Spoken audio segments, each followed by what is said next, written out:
The Sourced Podcast. You know, the intro to a podcast is truly how you set the tone. How do you do that? The Sourced Podcast. We'll go with that. This is the Sourced Podcast brought to you by Jiffy Ice Drills. I'm your host, Nate Zelinsky. You know, I've caught everything, killed everything. Now it's time to talk about it.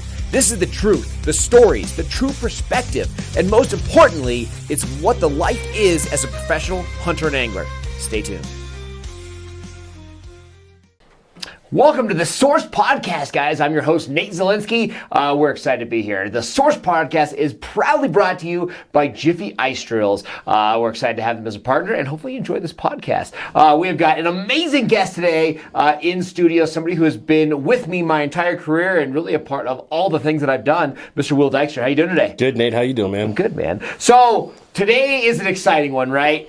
The concept, the title, the category, everything to do with the podcast today is the guide life, right? Ooh, the guide life. And this is probably something that is so great. So, I mean, number one, right? Every single person you run into and you're like, I'm a guide, they're like, oh man. Dream job. Like, dream job. So, all I've ever known is being a guide, right? So I'm going to start off the context there. But I met Will years ago, right? So Will was an avid fisherman. You know, you were into the sport, right. And your wife and my wife went to nursing school together. So we met at like a picnic, right. And we started talking, and you were like, man, being a guide. And I was like, dude, it's great, but like, it's work. And you were like, no way. And you jumped in head over heels. Oh, yeah. Right?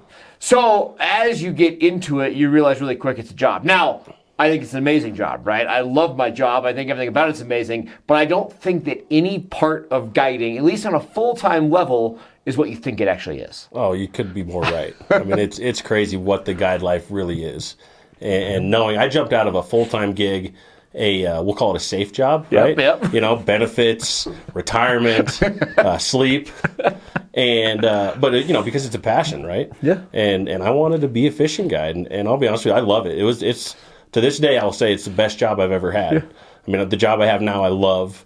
Get to do some really rewarding stuff. But man, being a fishing guide, it has its ups and downs for sure. Oh, yeah, but man, but it's not what everybody thinks it is. I think that's it, you know. And as we kind of talk about this, you know, I think number one, first and foremost, there's a lot of guides that are like part-time, right? So if you guide and you are like the 50 trips a year kind of thing, you can pick and choose to go out when it's epic, right? And this can be hunting or fishing. Right. Like if you get to really pick and choose, you're a part-time guide, you're like, hey, the fish are biting today, I'm going to guide in June when it's epic, right? Or a hunt, hey, I'm only going to guide rifle hunts, right? It's awesome. When you are full-time, right, you have to guide a lot, like weekly, multiple times a week. So you don't get to pick and choose when the fish are biting, right? It's snowing, it's nasty out, you got to go. Right. So I think that's the biggest thing with the full-time guiding is you don't always get to pick and choose, and there's a lot of times when it's bad, right? We talk about this in another podcast where we're like, the TV guy's got it made, right? He's got a month to shoot a TV show. Right. He can edit everything, and he's always a hero. Right. Guiding, like, you got to produce. I mean, I could say in the years I guided with you,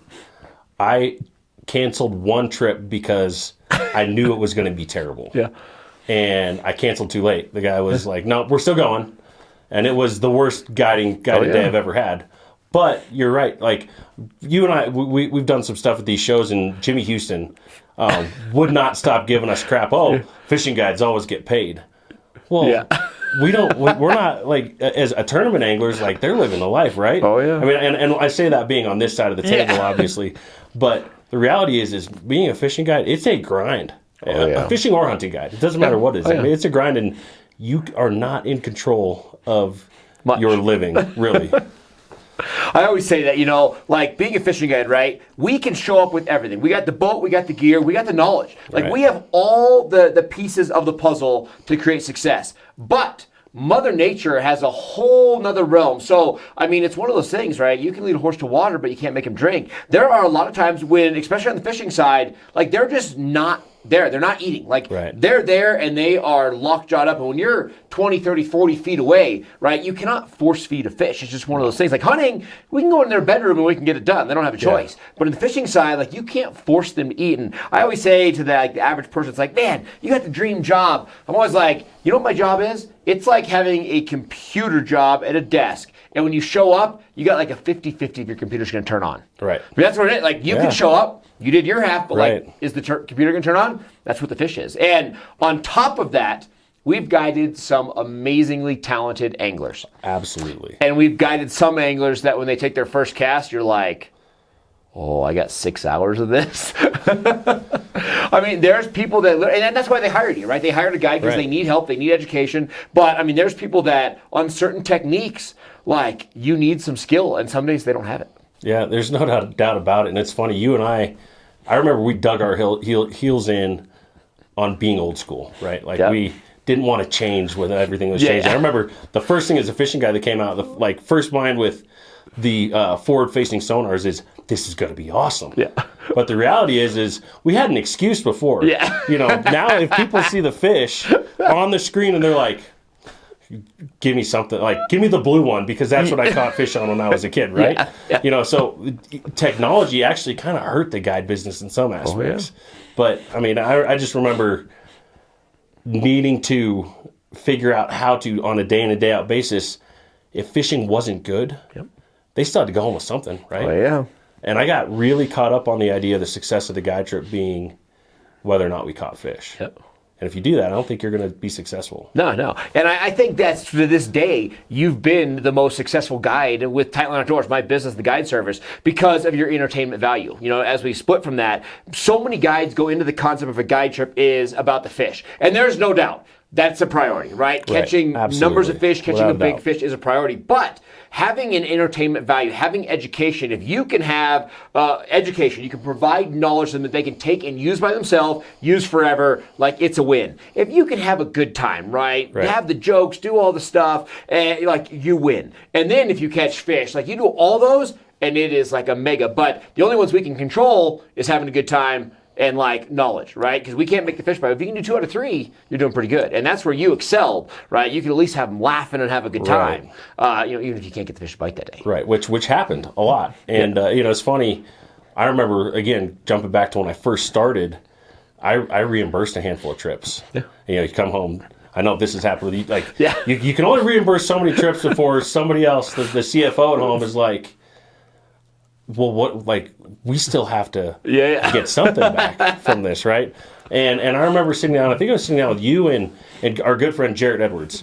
That was, look, if you control the things you can control, like, that's all that matters. So if I show up to the lake with a empty tank of gas in the boat, like, I'm not prepared, and that's going to ruin the trip. But if you're prepared, educational and entertaining, like, that's all you can do as a fishing guide. I mean, I shouldn't say that's all you can do, but that's the mindset that you have to have going into this. 100%.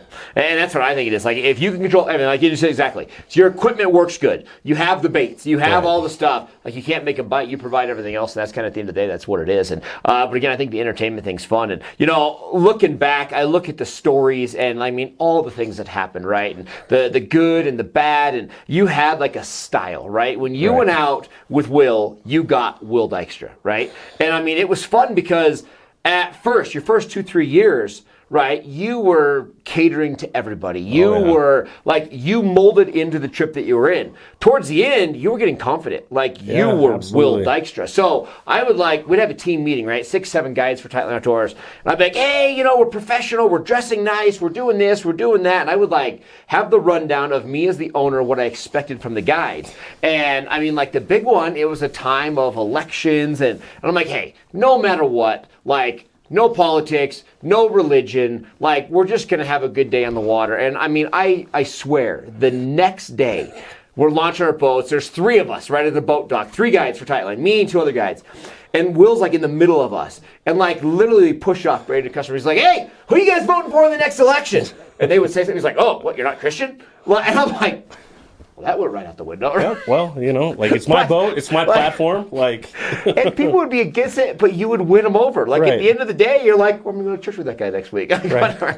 So it was just crazy to have that style, and that's what, you know, came with it. But, I mean, I think to get back to it, right, I mean, I saw on Facebook literally 2 days ago, a handful of people like on our little Facebook friends that were like, I'm going to do it. I'm going to be a fishing guide. Like it's the job. And that's where I think so many people don't quite understand it. Now, I think for the average person, if you have a career, a normal job, and you guide on the side, I think most people can make it work. Yeah. When you go full tilt, that's where I think you get into the situation of not quite knowing what you're getting into. And I think it comes down to a couple things. One, the fatigue, right? Oh, yeah. When fishing is good, the whole concept of like the farmer's thing, make hay when the sun's shining, it is the truth. Yeah. I mean, to this day, my all-time record, I needed money, right? I was at the peak of my career. I was buying trucks and boats. I was doing all of this. In 2010, I did 59 trips in May. And that was my all-time record. So I did 59 trips in May. So I doubled every single day. And I mean, we're talking sleeping in your truck. But what that does to a household, a family, anybody, right? Like you are done. Like sun, wind, food, living on gas station chips, right? Like, is it worth it at the end? Like at the end of the day, I got to put the stamp on the paper. Like I am a guide, right? But like you're a walking zombie. Oh, you saw that. I mean, it's funny. You and I had this talk too at one of the ISE shows. Posted a cool picture of our boats. Like it was a Tightline post, and one guy commented on there, I'm not gonna say his name, said, "You guys are living the life I want in." And I remember, like this was at the back, like we're just finished up the fall guiding season. We're jumping into ice addiction. It's crazy. Like we're trying to figure out ice fishing that's going on. Yeah. And I'm like, you know what? I'm gonna call this guy right now. And so I'm like, hey, I put my phone number on there. I said, give me a call. So he ended up calling me. And it's like, hey, man, like, so tell me why you want to be a fishing guide. And he's like, oh, I want to be a fishing guide because you get to fish every day. And I love fishing. And I was like, cool. I said, so what rods are you running? And he said a very high-end brand. I said, cool. I said, how many you got? He goes, well, I got one for every application. I said, okay, now you need 4 for every minimum. 4 minimum for every application. And then I said, what kind of fishing reel? Same thing. I'm fishing it's a $250 reel. He goes, because I only use the best. I'm like, all right. What about fishing line? He goes, oh, I use it, blah, blah, blah, blah. Yeah. I was like, well, you're going to need 40,000 yards of that. For a season. For a season. Yeah. And that's something you can't like we can get 2 years, 3 years out of fishing rods and reels sometimes. But fishing line, like we got to, that's something you got. And I said, so, and what boat do you have? Oh, wait, what? And I'm like, well, what boat are you running? He goes, oh, well, don't you guys provide the boats? Yeah. I'm like, no, we don't. So what do you have for? Oh, I'm driving a Subaru. Right. I'm like, hey, well, right now you're like $80K in just to start. I mean, and that was the last time I had a conversation with this guy. And it wasn't to discourage him, to be clear. But the reality is like there's this idea of fishing guides or any guide in general that it's like we're living the life and we love what we do, right? I mean, it's the best, like I said, gig ever. How many casts have you thrown? I mean, that's just it. We talk about this. Like, just the gear, right? It takes me 80 rods to get through a season because I choose to make the bad decision, laugh at me all you want, to guide lake trout, walleye, bass, rainbows. Like, by guiding all species, you have to have gear for all species. So, I mean, just the amount of rods, reels, line is just astonishing, right? I mean, it's a normal wage of somebody's salary to get that stuff. But then you bring in, all the gear. But on top of that, like you just mentioned, fishing, right? Everyone wants to be a fishing guy because you love fishing. Right. I, on average, probably fish 5 to 6 days a year where it's me. Right? Because when fishing's good, you're guiding. When you get that day off, with your partner, Bass Pro Boats, hey man, we need content. Right. So you're working, right? Maybe you have a rod in your hand, but like you're not laughing, giggling, you're not with your family, you're not with your kids, you're not with your buddies. Like it's work. So once you get good at being the guide thing, all of a sudden, every day on the water is work. And like you said, very rarely do we ever fish. Now, there are fishing guides that fish, right? Tons of them. But at the end of the day, most of those are never going to get to the point in their career where they want to be because very few people want to go out and watch, hey, I'm going to pay you for a guide trip, I'm going to sit here and watch you fish. They don't want that, right? You hire a guide because you want to catch fish. So as a guide, you don't fish. And I mean, there's times where literally months on end we'll never touch a rod. Right. And you throw one demo cast a trip to show them how to work something like a jig and wrap or a blade bait or a jerk bait, and that's it. I cast this jerk bait, let it pause for 3 seconds, yada, yada, yada. And he goes, what are you fishing with? In his German accent. I was like, I'm making sure you're good to go. He goes, I booked this trip to compete with you. and come to find out, he's fished with guys all across the country, guys that we know across the world, really well. And his goal was to basically say, I'm a better fisherman than this guy, than this guy, than this guy. But in reality, I mean, it's funny, you and I were exhausted at the end of that 4-day stretch because we weren't used to fishing all day like that, on top of everything else we do. I remember how fun it was, though. Oh, it was I remember we best. called each other, like, we got to fish today. Yeah, it was awesome, and it was fun. But I'll also say this, like, it does take a special person, even if the guides are fishing, because guides are usually handing rods over. Oh, yeah. Not all of them. I've heard we've heard some horror stories for sure, but the reality is you're taking what you love to do and to pass it on to somebody else. It's no longer about you when you're guiding fishermen. Oh, I agree 100%. It's about them. And like, even though you said that, like, when all of a sudden you pull up to a spot and this guy's begging you to fish and you know the perfect cast and you're like, hey man, cast over there. He's like, no, I want you to do it. And you're like, I know what's going to happen. I know I'm going to catch that. And it always gets awkward. It will always get awkward. No matter what they say, how much they want you to fish. And it never fails, right? You make one cast and it's always the biggest fish of the trip. And then, like you said, you are the schmuck at all cases. So and it's the way it would go. I mean that's it. So again, guide life, right? You rarely get to do what you want to do, the expense on equipment. But I think between the fatigue, between it all, I think it's probably the maintenance on equipment was my breaking point. Now I say that, and I'm still in it, right? I'm still doing it. But I think every guide has a breaking point, and it's that decision-making when you stay in or you get out. Right. And it's not like a bad thing, right? I think it's the point where you have to sit back and you're like, what options do I have? You know what I mean? And like you had some amazing offers on the table for years and years. Right. And all of a sudden you're like, hey, you know what? I'm gonna take it. And I'll never forget. So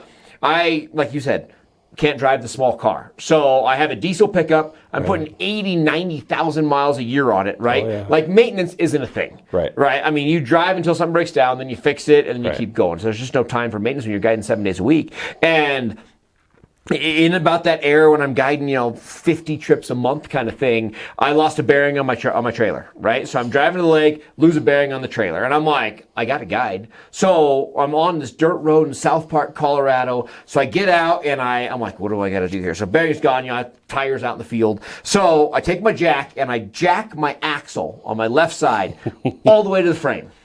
And I'm like, okay. And then I grab literally like 50 ratchet straps. And I ratchet my axle to the frame of it. And I let down the jack, and I got like this much clearance. And I'm like, oh, sweet. So no tires. So I got a tire and wheel on this side, 2 on this side. This one's off. The whole boat's candid, but I'm not dragging. So I'm like, I can totally do this, right? So then I'm like looking and, getting into the shop. So I call the clients the next day and I'm like, hey, we got something. They're like, dude, we flew in from out of town. Right. Like we flew in from Minnesota to fish with you. Yeah. So you're like, well, I can't, you don't have other guys. You're like trying around to find a boat. You're calling anybody like, hey man, do you have a boat? Like, can I borrow it? And I'll never forget. I had to guide the next 2 days. So I had to guide 2 days with essentially 3 tires. I mean, I looked like the biggest hillbilly. On the way home that night, I blew the head gaskets on my truck. So I literally have a trailer with 3 tires. My truck is going through so much coolant. I mean, like more than my rate of fuel. So I remember having the bed of my truck having like 15 jugs of antifreeze, oil, in this trailer. And just like literally drive 10 miles, pour in some antifreeze, and like not to save myself. Right. Get home and wake up the next day and do it again. Like, what are you going to do? And I just remember like the equipment failures and like you're tired and like you work so hard, you making some money, but you're like, dude, I got, $3,000 worth of damage on my trailer, and you hit these breaking points, and some guys will never hit that, right? Right. Like they do it, and that was mine, and I was just like, holy cow! And at that point in time, like literally, I mean, not to say like the grace of God helped me. All of a sudden, I got a sponsor, right? A bigger sponsor than I had been dealing with, right? And it pulled me through on equipment, and it got me to that next level. Right. But that doesn't always happen. You know what I mean? And you have to like face that. It's funny because one of our guys who's not here right now, before I jump into you, this guy Josh Sedevy, he hit his breaking point 2 years ago. He got through it, but got to the lake, corporate trip, had some issues, broke some stuff, locked his keys in his car. Locked at the lake for like 6 hours, locked another guy's keys in his car. Like this freak thing with keys getting swapped. So like all day disaster. Locksmith like $800 to get to the middle of nowhere to unlock the truck. So he's like, I just worked for free and I lost some money. Slightly discouraged, hit a pothole on the way out, smoked his axle. Got it fixed, got it going, tried to drive home, lost another one. Lost wheels and tires. Oh my gosh. I mean, like, and it's just one of those things you could just, like, I saw him that night and just the discouragement, like, just done. Yeah. You know, but made it through. Now that you've moved on to a amazing career, walk me through the stories. What was your lowest points? It's funny. So, and to be clear, you know, I was one of the first full-time guys that you brought on. Absolutely. And I think I prematurely quit my job before you would have. Oh yeah. Because I mean, like I hadn't caught, you were in. Like I hadn't put a 40-inch pike in the boat yet in South Park, and I remember you being like, "Man, maybe pike aren't for you." Yeah. Like, and I'm thinking like, "Man, what?" Like, but I'm doing this. You know, I had 2 babies at the time. We just had my middle a kid at the same time as Lane and Lauren. Yep. And I remember telling everybody at our summer camping trip at Taylor Reservoir, I'm going in full time. And you were like, great. And I was expecting to be like, yes, high five. But it was because, you know, I wasn't there yet. Yeah. But so over the course of I was driving a Chevy Suburban at the time. That trip was the trip that my radiator cracked going up Cottonwood Pass. And I'm not even in it yet. Yeah. And so I've already got that expense to go. And it was maintenance after maintenance after maintenance. But push it through. But I'll never forget I had finally gotten a diesel truck. I was pumped about it.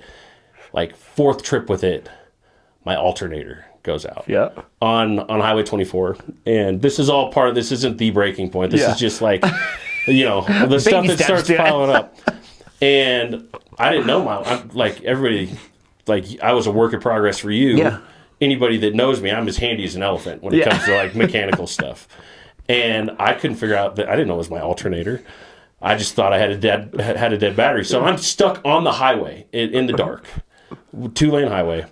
I went and took the starter battery out of my boat, propped it up inside my engine compartment, and had my engine just barely the hood down, just enough, strapped the hood down so that I could drive with that battery. I drove until that battery died. So now I'm at this point where I took a trolling motor battery out. So I've got 2 batteries. I got 4 of these bad boys. We're good. So I ended up hitchhiking back to Lake George, bought an alternator, got a ride back to, I think my dad came up actually, best dad in the world, came up and he helped me. We YouTubed how to put an alternator because I got my handy skills from my dad. Like, love you, Dad. But so anyhow, I called Nate one time. Hey, man, it was actually with your boat because my boat was in the shop. I remember that. And I'm like, hey, the axle went out on, it was your extra boat at the time. And I said, I don't know what I'm going to do. And you're like, oh, just ratchet strap it up, man. It's easy. Acted like it was not and I was like, what? He goes, just get a ratchet strap that sucker right up, and you'll be good to go. I was like, okay. Like, I remember did 3 trips like that before our good friend Ray was able to fix the trailer. And you got to have a buddy that's into everything at this point, you do. Because you're calling in favors right and left. But my breaking point, and this is, I was finally at the point where I was working with this organization that said, hey, we're going to sponsor you with a truck. And I'm like, I made it. I remember calling you, telling you, like, I made it. And the next step was to get a boat. And I remember I'd done 4 or 5 days of doubles every day. And then there was a couple night trips mixed in there. I mean, it was insane. We got blown off of Spinney. I was up there with one of our other guys, Matt Ensley. We got blown off of Spinney that day. And anybody that spent time in South Park knows that when the wind gets rolling. Oh, yeah. And us being, you know, kind of the authority out there, you know, without not in an arrogant kind of way. Yeah, no. But we would never leave the lake unless we knew everybody else was off the lake. And I spent, 3 extra hours that day pushing boats off the rocks, helping people get their boats loaded. And I'm smoked. Yeah. I'm done. So I'm going up, and everybody used to joke that my truck knew the way. Yeah. Right? Like I had the horse that knew the way. And you called me one time, you're like, hey, where are you at? And I was like, I don't know. I haven't gone over, we were guiding it at Williams Fork. I haven't gone over, what was it? Berthoud Pass yet. I said, I haven't gone over Berthoud yet. Next thing I know, I'm in Granby. I'm like, he said, I thought you hadn't gone over Berthoud yet. I don't remember it. You know, but that's part of the guide. Like, you get, you're on autopilot. But anyhow, so I'm in this new truck. that the sponsor owns. It's not in my name. Coming up the hill, and I'm going to pull into one of the general stores there in Lake George, and there's a beer truck there that takes up the whole parking lot. And I'm like, I'll just go to the next gas station, get something to drink, get myself awake. It's literally like, I don't know, 3/4 of a mile. I remember waking up with a F450 towing an oil derrick. I'm gonna head on collide with him, and I turn. Embarrassingly, my truck mirror hits his truck mirror, and I'm so smoked right now that I'm like, "Oh, we're good." Like, there was a little part of me in my exhaustion that was like, "I'll just keep driving." Yeah. And then I'm like, "Wait, what?" Like, and I spin around, and there's a whole bunch of people that saw it all happen. Yeah. So it's like, but I remember that being the point in time, and where I was like, "Okay, is it worth it?" Exactly. But also say this, like, we're in Colorado. We don't live on any of the lakes that we got. That's just it. It's a different deal for us. And there's other guys in the state. I'm not saying that like they don't have to deal with what we deal with, but there's a lot of guys in the state that live 20 minutes from the boat ramp, 5 minutes from the boat ramp. Yep. We don't have that. We're driving over multiple passes to get to our bodies of water after smoking ourselves, doing all-nighters, doing doubles. And but I remember that being the time when I got home and I was like, and I called you and I was like, dude, and obviously encouraging, like, hey, like, we've all been there, like, just power through it. But I remember, and it was a little over a year after that I got the offer to work with a nonprofit to take veterans and first responders fishing, and I thought to myself, you know what, if I can have a steady paycheck, not necessarily have to incur all these costs myself, and also make a difference taking other people fishing, like that, it was kind of the perfect storm. I don't think had that offer been on the table, I think I'd still be. Still be doing this. We've had to figure it out, but and I remember that it's funny. The next summer, you called me like, "How's the fishing and spinning?" And I was like, "I don't know." Yeah. You're like, "Why not?" I'm like, "Well, I've been at Cherry Creek." He goes, "You know who you are, right?" Right. I was like, "Man, we're catching a lot of fish." He goes, "No, I'm not saying you can't catch walleyes," but he goes, "But you're the pike guy. You're the pike guy. Like, people want to know how the pike fishing is." And I was like, "Well, I'm catching walleyes." Oh, that's it. You're like, it's closer to my house. And it was still 35 minutes to the lake, but that was a break in cost to guide, and it also was a break in just I was no longer spending 4 hours of my day, and that's the other thing that we haven't talked about. But we'd start our trips always like right at sunrise, right?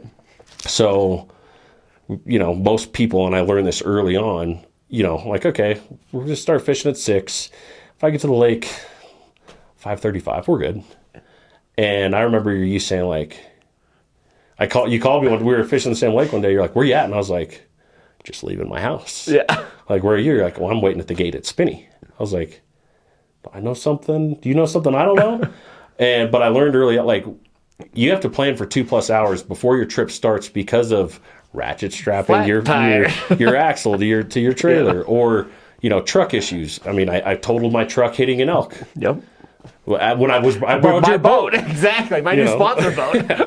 And so like there's just and again, but I'll say if you want a guide, like, you got to be all in. I mean, that's it. And I think all this comes across. Everybody's like, "Dude, those are the most negative guides in the world." I think it's more full-time guides. I don't think a lot go into it. And the point of the podcast was this: I wanted to walk people through what it is for a bunch of reasons. One, like, it's a dream job. Don't get me wrong. 100%. But there's a lot that goes into it. Two, if you go with a guide, if you know a guide, there is so much on the back end. It's just unbelievable. And it's funny. I mean, like, the equipment, like you said, it's a good and bad decision, right? Like, I know so many guides that live near the body of the water they fish. They guide one species, and it's awesome. We chose to guide everything that swims on. We had 17 bodies of water we fish on. In our state, in Colorado, you have to have a permit. So, like, we ran a massive operation where you're all over the place. So our average commute is an hour and a half, 2 hours. And like you said, you don't just show up when the client shows up. Like, the boat needs to be clean, rigged, all the stuff, get dressed. So we're at the lake long before then. So a 6-hour guide trip was like, dude, you charge that much for 6 hours? But 2-hour drive on both sides. All of a sudden, it's an 8-hour trip. And you get there an hour and a half early. You stay day later to clean fish. Like every trip is, 12 hours. Then you throw doubles on that, and it's like you're waking up at 1, 2 a.m. You're back in bed at 10. So I don't think, and you throw the equipment, the fatigue, all of it on, and it's a crazy life. Now again, I'm still doing it, right? So I live it, I love it, but I think it's just a lot more than people think. Now with that, some of the greatest friends I've ever had have been clients, have been guides. Like it's all in that realm, which is unbelievable. And then there's been some not so great people. So my next question to you: what's the worst trip you've ever had in the days of guiding? Oh man, so there's a few. I'm not going to use names for this, right? Yeah. Or do you want names? No, let's say no names. Okay, so Nate's putting all these customers to me that are pike fanatics, and this guy shows up and he's oh, why couldn't Nate take us today? And I said, oh, Nate hired me. Pike are my thing. And we ended up having a snow squall that day. I never trolled with planer boards up until 2 weeks before this. And I'm overcorrecting every time. This is before I was using the electric to steer. And it was a disaster. And I remember that guy, if he didn't say Nate would be doing this 500 times... I'd bet the mortgage he said it 500 times during that. Well, that's not what Nate would do. And I finally was like, you know what? I didn't say it, but in my head, I'm like, this guy, I would never turn a customer away. But if this guy called me to go fishing, I'm not gonna take him. But that was one of my trip. That was one of the realities and I had to learn, like you said when we started this, I got to be me. Yep. I tried for some time to be do my style. And And but you have to find your zen, if you will, 100%. on it. Yeah, your style. But I had one of my first guide trips that I did. I was still working full time actually, and it was one of those Friday trips. And I had this group that it was a granddad who had cancer, and he had bladder problems. So he was constantly either going to go to the bathroom or he had a milk jug. There was there were two sons, and then the father, and they wanted to fish a Tarryall reservoir. Okay. And I hadn't spent a ton of time on Tarryall yet, and I knew it was either going to be feast or famine at Tarryall. Yeah. So I'm at Spinney, and I'm like, Nate told me to fish Alligator Alley. I'll figure it out. And we struggled that day, and I start talking to these guys and realizing that I need to actually interact with these guys if this is not going to be all day. On the fish. So I turned my trolling motor really sharp one time, and one of the kid up front almost fell out of the boat, and I kind of chuckled, and and I said, that reminds me of the time I dumped my father-in-law out of the boat. And, and they're like, really? And I said, yeah. I said, and however it came up, I ended up making a joke that was joking about a spouse. Well, I didn't know that the dude they took this guy on the trip because his wife died 3 days before. And I kind of elbowed him. I was like, you could see knocking your wife's dad out of the boat, right? And it was and I just wanted to crawl under this console and be like, and fishing wasn't very good. But as time went on, it was the trips where I started feeling like if I didn't produce like everybody was expecting, it was a nightmare. And I had a trip, the worst guide trip, production wise, that I'd ever been on, was actually guiding another guide. Yep. And that's the guy I called. I said, dude, fishing's terrible. He goes, too bad, we're going. You're going to catch us we're going to catch a 40-inch pike. And it's the only skunk trip of my guiding career ever. And it was one of those calm July days at Spinney. Yeah. But the funny part is I tried to cancel the afternoon trip that day, and that guy was like, I'm already up here, we're still going too. So I'm thinking man, I'm going to have 2 zeros in a row. We caught 97 pike on topwater in the afternoon after catching Zero. And they weren't big. We caught a 37 that day, but most of them were small. But it was, you were just thankful. It was almost every cast we had something going. Yep. But it was, there's so many. It's funny. I remember more of the good trips now than the bad trips. It's probably kind of cheesy and cliche to say that. But those trips where, and like Nate said earlier, I have a tendency to say a lot of things without thinking. Yeah. And so there was a lot of awkward silence moments in the boat every now and again. Read the group wrong? Read the group wrong, But most of the trips that were bad were not because the fishing was bad, was because it was either something that I did or equipment failures. Yeah. And actually, this is a great story, actually. booked this trip with these guys that booked on Facebook. Like, it seemed almost like it was AI at the time that was booking this trip for these guys. I was like, where are you guys from? And the one guy was like, we're from Japan. And I was like, okay, like, you guys are going to be the afternoon trip because I'm going to have a morning trip to make sure that I don't go up there for no reason. Yeah. So, long story short, these guys, it was a professional rock crawler team from Japan. Yeah. Well, they just assumed because they were in Colorado that anything in Colorado was close. Yeah. They drove all the way from Grand Junction to Spinney to fish this day, and they didn't speak any English. Yep, I remember Any that. English. Morning trip, it was actually a late friend of ours, Rich Alpert, and Charlie that day. Fished the morning. We did pretty good, but I had some boat issues, some motor issues, and I was like, yeah, it'll work itself out. So get these guys that don't speak any English on the boat. They want to fish with their own gear. I'm trying to explain to them, like, no, my gear's better. Like, we're going to use my gear. They came out with these little, like, samurai rods that were, like, 4 feet long. Like, the craziest looking fishing line I'd ever seen. And I remember one of the guys hooked a 22 to 24 inch rainbow, like, first cast, and it just trashed his gear. And he was like, I'll use that now. Like, Yeah. So fishing's getting really good. And you know, anybody that spent time in South Park, we had a pretty good gauge on when the storms would roll in, but every now and again, one would catch us off guard. Oh, yeah. And we're in the back of Buffalo Bay. The pike are railing on top water. It's windy. And lightning strikes, and these guys all have pretty fine hair, right? And I look over, and they all look like chia pets, like with the static electricity. Yeah. And I'm like, yeah, we probably ought to, like that. But it's like, but we push the limits all the time, right? Yeah. And I'm thinking, like, I got 12 minutes before I have to go full tilt in, because we had a time, like, and lightning cracks, and like you touch the rod, and you're like, so nobody believed this. Hold it for a minute. Yeah, nobody believed. Yeah, I didn't believe you the first time you said, you're like, yeah, my rod shocked me. I was like, you're crazy, dude. Yeah. But like, people would be like, what was that? I was like, oh, it's just your rod shocking you. And they'd be like, from when I was like, oh, that's that storm. That's like 20 miles away. We're good.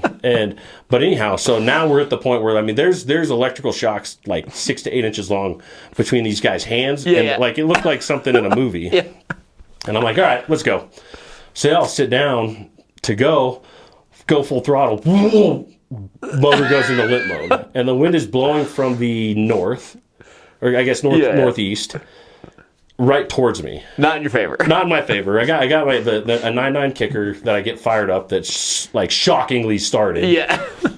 And I'm trying to run that thing. These guys are looking at me, they're like, and there's no communication. like, and they don't know. And I'm like, I can't even write stuff down. Like, I didn't have a translator on my phone or anything. And these guys think that I'm crazy. Oh, yeah. And like, who is this? And so we're going across, and now it is lightning strike after lightning thunder. And I'm not kidding. These guys, their hair, everybody is static electricity. I get to the boat ramp, and the wind's ripping, and you and I, you never ask, like, we don't want help. Yeah. Because that's when somebody gets hurt. Yep. We have our own way of doing things. But this is one of those situations where, you know, grab a rope and maybe hold it for a second while I grab the truck so the boat doesn't sink. Yeah. So I end up getting off the boat, or getting the boat up. These guys, as I'm getting the boat to the dock, they jump. There's like 3 feet of air between the boat and the dock. And they're done. They, like, I didn't get paid. Like, and these guys are like, no, like, I mean, I don't, like, at the risk of sounding like a terrible person, but they lived, they never looked back. And everybody in Japan will never go on a fishing trip with Tightline Outdoors because of this experience. Because they thought, they didn't understand that the boat was broken. Yeah. Like, they thought I was taking my time. Yeah. And, you know, so, you know, we had that, but to add insult to injury on that trip, so I just ponied up and bought all the inflatable life jackets. Yeah. And I had them in one of my compartments. Well, the wind is ripping in there so bad. Water. So I tie the boat up, run and grab the truck. You know, we're really good. We're really good at getting boats launched and loaded, everything, like faster than anybody else. And in the time it took me to get from my truck back to the boat, my boat now, with a broken motor, mind you, it's probably got 700 gallons of water in the things are floating in the hole. Things are floating. I mean, and So I'm trying to figure out, now I can't drive the boat onto the trailer because my motor's broken. I don't have so I go to winch the boat up, and as the boat starts getting closer and closer and closer, the nose pops up so much that now my outboard that's trimmed up is hitting the dock, or hitting the boat ramp. And finally figured out how to, my trailer had rollers on it. I ended up pulling the trailer almost all the way out to where the boat just barely missed. But it took an hour and 25 minutes for my boat to drain. Yeah. And didn't think, I'm like, okay, we're good. So I go check out with A&S and like, you have any water in your boat? I was like, oh, do I? Like, every compartment. And I didn't even think about it, but I go to open up a compartment. And I can't even get a compartment open because all of these inflatable life jackets blew up. And it's bad. It's really bad. And to add insult to injury, it was October. No, it was late September. So, because we were still fishing topwater. And I didn't even think about it that night because it got cold, but all of my gear froze. Like, so every single reel the next morning, braided line. Nothing worried. Because starting up there, people don't realize this. It's the forecast says 75 degrees for spinny, and you're still starting today, and it's like 18. Oh, yeah. So my gear was frozen the next morning. The first 2 hours of the guide trip was it was brutal. You say that. I had a trip literally 2 years ago. So much spray, everything froze. Yeah. And I don't even think about it. I'm just it got cold, but it didn't get that cold. Right. I had one rod on the deck. So I had one rod laying out that I didn't put back. Right. Got up there next morning. It's frozen. I have 3 guys. Same thing. First 2 hours of the trip, we shared one rod.